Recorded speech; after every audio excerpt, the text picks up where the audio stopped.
Welcome, ladies and gentlemen, to the Slasher Club. I'm the film exorcist, and we've got our partner, the Demented Ghost.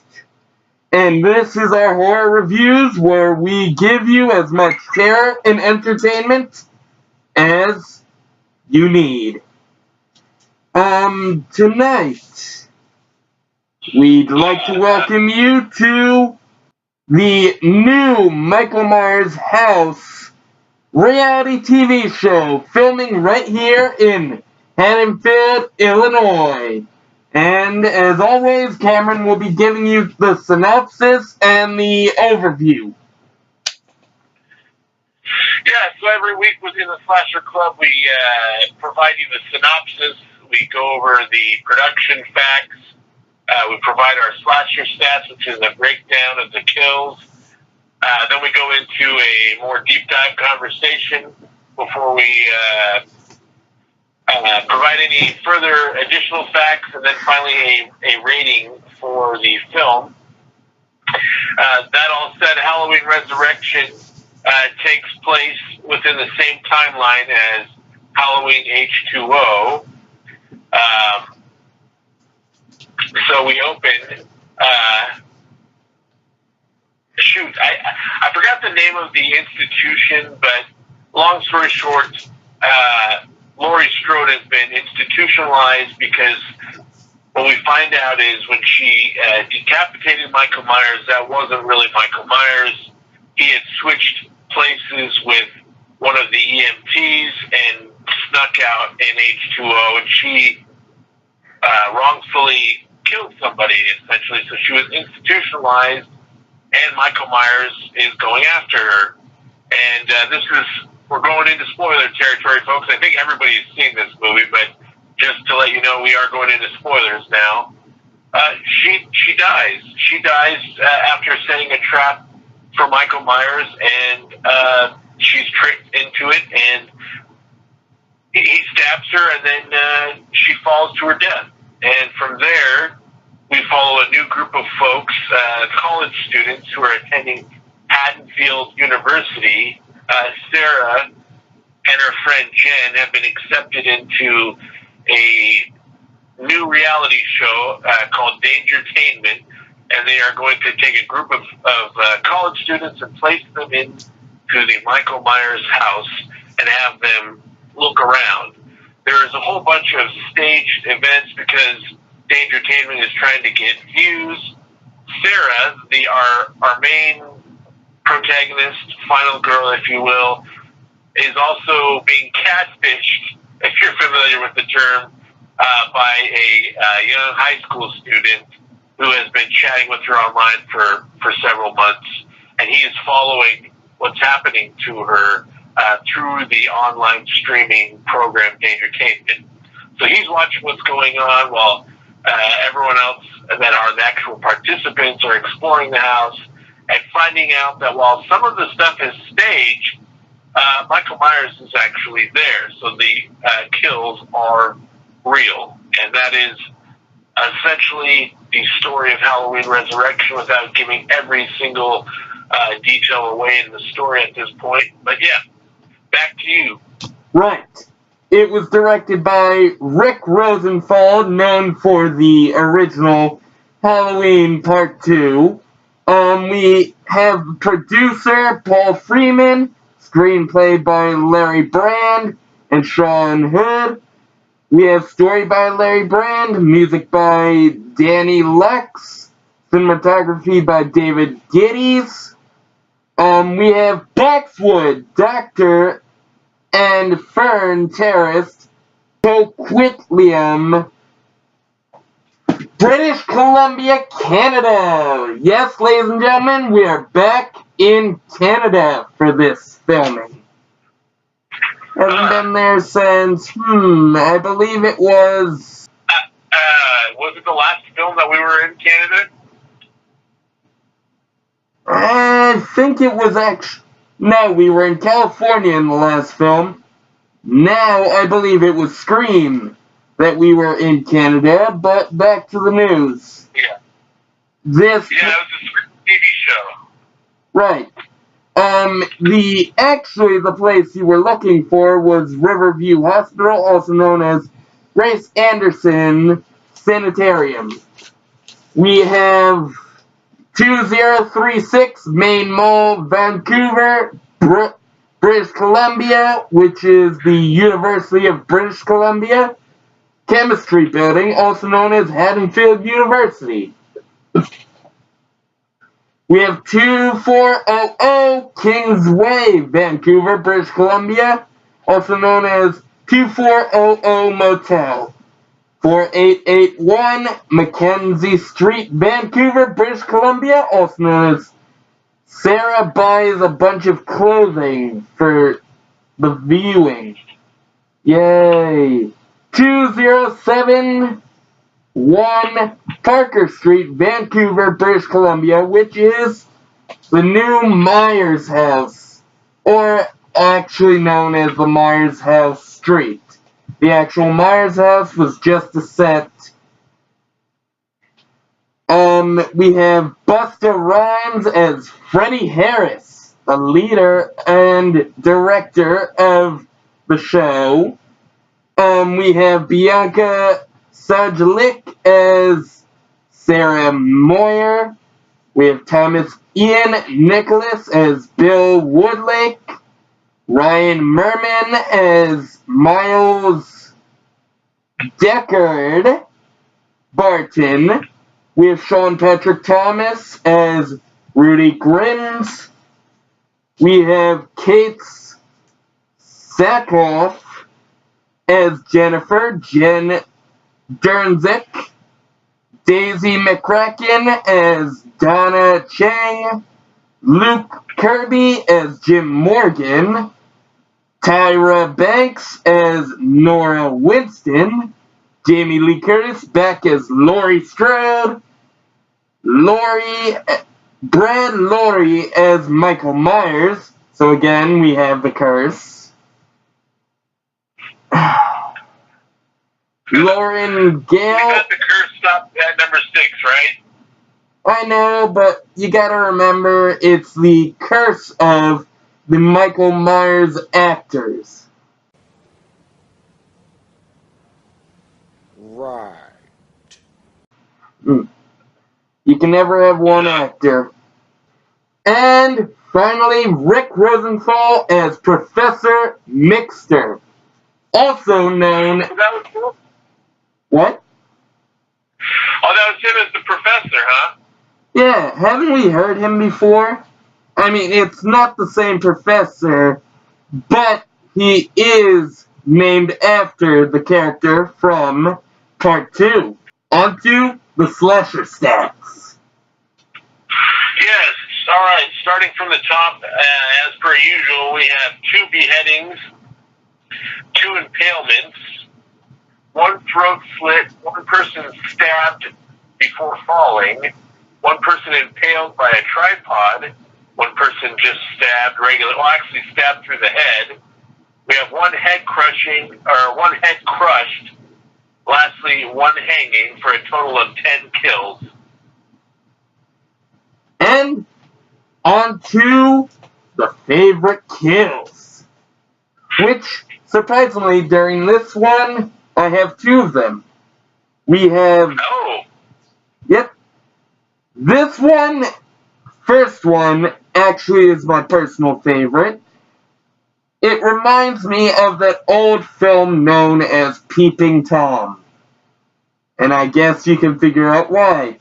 Because it's Charlie Dies by Tripod Leg.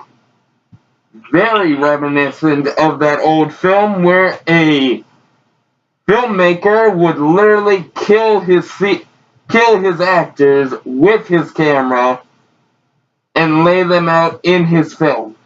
Yeah, I like the fact that the camera was rolling while the tripod was jammed into the guy's, throat.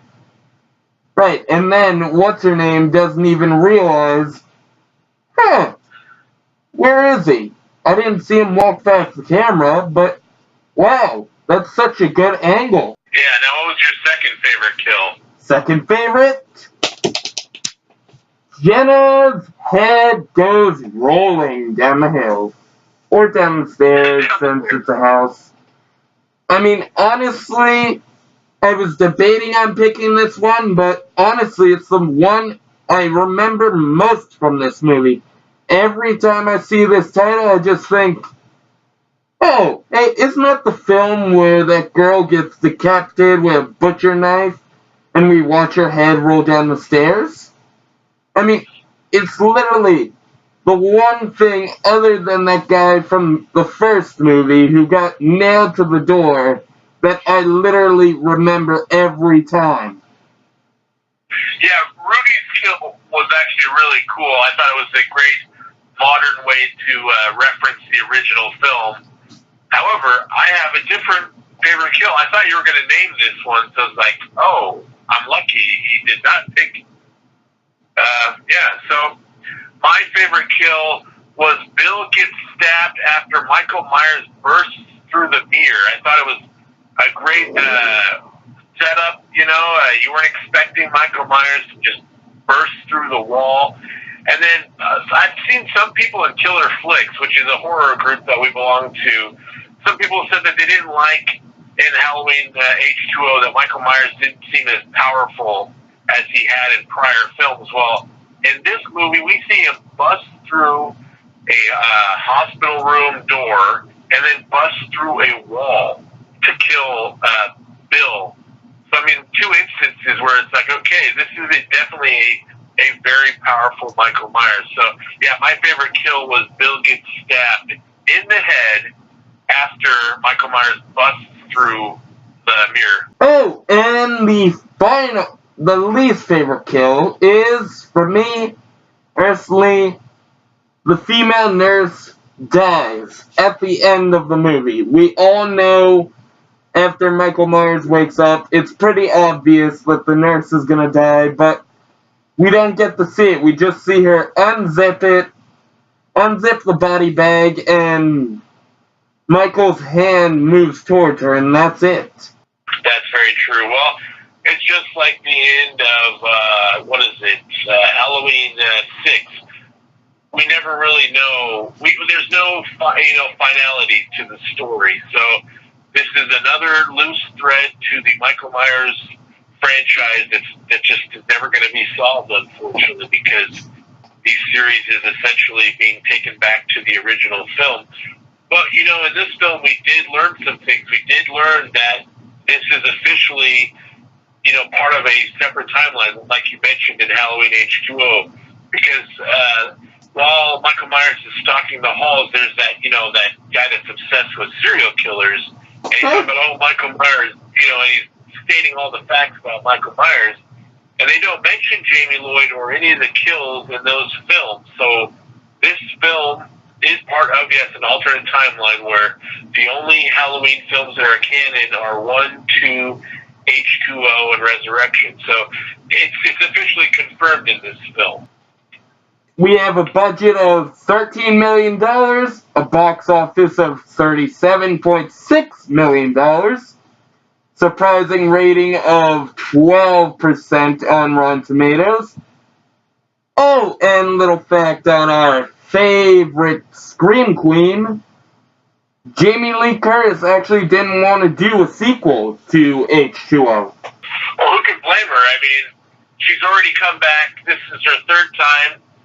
I'm really surprised she even came back for this new Halloween film. You could tell by the time Resurrection came around that she was done with the character of Laurie Strode. So I'm not surprised in the least bit that I bet it was part of her contract, like, I will come back to this film, but you have to kill my character off. I bet that was part of exactly what she said. She literally just said, kill me off as soon as possible in this movie. And she was only supposed to last for 30 minutes. Turns out she lasted for the first 15 minutes because she was like, you know what? Instead, just make the fans happy. Don't just kill me off in a terrible way at the beginning for 30 minutes.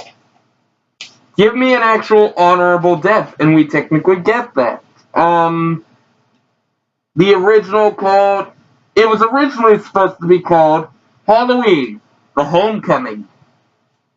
Oh, which Spider-Man could take later on in a few years. Yep, and did it way better. The house was actually a set, which I mentioned. Whitney Pansick and Dwight Little turned down the director's chair. So basically, once again, Rick Rosenthal was the last choice. Oh no. Feel bad for him. Yep. For me, I like the scene where Michael gives the inmate, also known as Harold, his knife. I mean, you kind of feel, especially with the clown mask, Michael Myers felt kind of attached to him. Yeah, like he was a kindred spirit. I also thought, like, when he gave him the knife, it was like a friendly gesture, which is very a foreign thing for Michael Myers.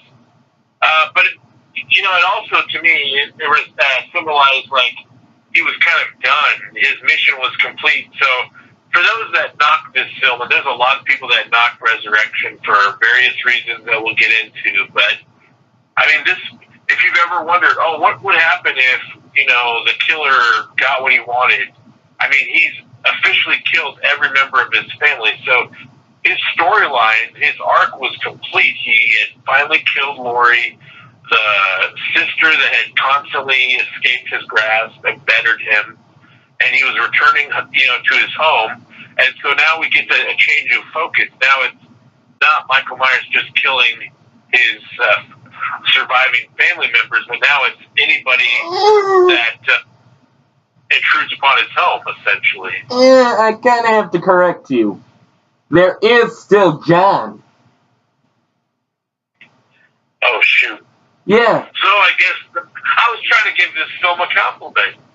You were going to give it a compliment. That is another problem with this film. That is a legitimate problem to this film is we have no idea what happened to John and his girlfriend. Like, they don't talk about it at all that I recall. Did you hear anything or pick up anything about them? Or? Nope, and I just watched the movie an hour ago, and I heard nothing about him.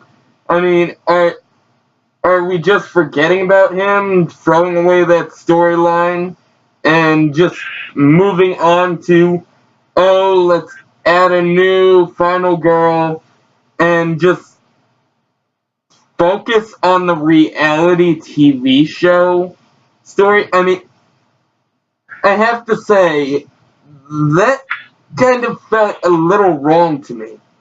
Just moving on to, yeah, we're back at the Myers house, but let's turn it into a reality TV show and watch Michael Myers kill everyone on cameras. Well, I don't blame them for going that route because at the time, reality TV was a huge thing. We had Survivor, Big Brother. I mean, I was around that time, and that was the next big craze. This was before social media, so the fact that they decided to make a Halloween film based off of first-person footage and an online streaming show was actually really ahead of its time because not even Survivor or Big Brother or any of those shows were streaming online. This was before YouTube and all of that. So, yeah, there are flaws to this film, but that's definitely, that's a risk that they took. And I think, over time it pays off. So. I mean, yeah, but then there's the critics who find it stupid. And actually, I mentioned this, guys, to Cameron earlier, but there was one character that really, I felt, didn't belong at all in this movie, and it had to have been Freddy, played by Busta Rhymes. I mean, yeah, we had, LL Cool J in the last movie, but he didn't really have a big part like Freddy does in this movie, where he basically a joke. I mean, the guy dresses up as Michael Myers, he talks shit to Michael, and nothing happens to him. And literally, as he's screaming at Michael Myers, Michael's just like, are you kidding me? Is this guy really doing this? I mean, you literally see it throughout the movie whenever Freddy comes in and fights Michael Myers. All you see is Michael just turning his head to the side and just wondering what the fuck is going on. Are you for real? Yeah, that's what he was doing. He was like, yeah, I hear you. I mean, seriously, the guy's doing these shitty karate moves and then he's trying to be a badass. He's failing deliberately, and I just feel that was bad writing on their part. Yeah. But, that says something because if there's really only one character that you find a flaw in, I would say that makes this film a net good, So if you take the sum of everything and you only have one character that's bad, I would say that would make this film a net gain, a net positive. So I know there is a member of the Killer Flicks group I'm mentioning because we're friends on Facebook, Tony Crespo. He has his own YouTube channel. I believe it's called Good for Nothing Rascal. Great reviews. I definitely recommend checking out the channel. But he really likes the character and actually would like to see a Halloween sequel with him as the main character. What do you think about that? I think we'd basically be going down the shitter if we did that. Well, I don't know. His idea was pretty cool. I can't go over all the details in the video because they're his ideas. I don't know what he plans to do with them, but let's just say it takes it out of Haddonfield and actually puts some twists with the Halloween franchise, which I would be interested in because, I mean, let's face it. Anytime a horror film takes takes things in a different direction, it's either going to work or it's not. And if you put it into space, it's not going to work. We already know that with all the horror movies. But the direction that Tony was planning actually sounds very interesting. I'll have to tell you out of the video. But anyways, for his sake, I just had to give a brief defense of Freddy. That Busta Rhymes, Trevor Smith, I believe is his real name. Yeah, he was kind of annoying, but I don't know. I didn't find him any more annoying than LL Cool J's character, the guy trying to write a love story. Like, okay, we get it. I mean, I guess we can agree to disagree. They were both bad choices for each movie. I mean, a lot of people know. What? Really quickly, I really actually have a favorite scene with Freddy, and that's when he's in his motel room watching, what is it, Chung Lee or whatever, Yep. And then he's like, and then Sarah knocks on his door, and after they're done talking, he's like, oh, I forgot, I was watching Chung Lee, and he's like, I don't know, I thought it was kind of a goofy little moment, I thought it was funny, so. Yeah, I mean, there actually is one good part about him that I have to recognize. He was kind of a father figure to Sarah. I mean, especially at the end when all the cameras are struggling to get words from her, and he's just like, Michael Myers was a pussy. That's all you need to know. We end. Speaking of Sarah and the Michael Myers mask, did you notice the similarity between the two? Are they supposed to look the same? But the Michael Myers mask and Sarah, they have the same eyebrows. Once you see it, you will not be able to unsee it. And you heard it here, folks. You heard it here first, folks. Forget that old, tired Michael Myers, Mariah Carey beef. I've got a brand new one for you. The Michael Myers mask in Halloween Resurrection has the same eyebrows as the final girl. Yet then again,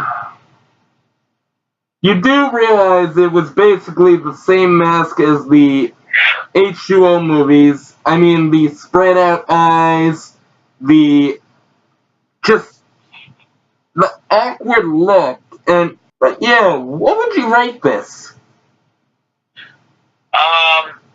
What did I put? I think I put H2 at a 5.5. I just didn't feel a lot of Halloween vibes with your H2O, so I know I'm going to be shocking a lot of folks. I would put Resurrection higher than H2O because I thought the kills were better and there was more of a Halloween vibe. You see trick-or-treaters, there's a Halloween party, there's just, more of the atmosphere. It's still nowhere near the original, absolutely not. But I would put this at a 6.5, at least 1 point ahead of H2O.